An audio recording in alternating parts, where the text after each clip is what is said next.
دا زما ملګري دي کښتۍ کې کار کوو وږي دي چای مې وله پوخ او بس سمندر خلک دي سمندر په غاړه په شګو کې چای څښي دا پټرول اوس ونه څښئ ډېر وږي وي رنګ کوي دا پټرول ما کړي دا کناره ده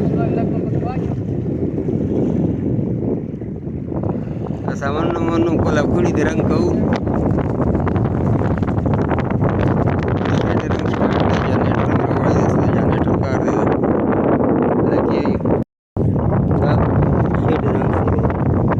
मैं बड़ा किनारे रंग को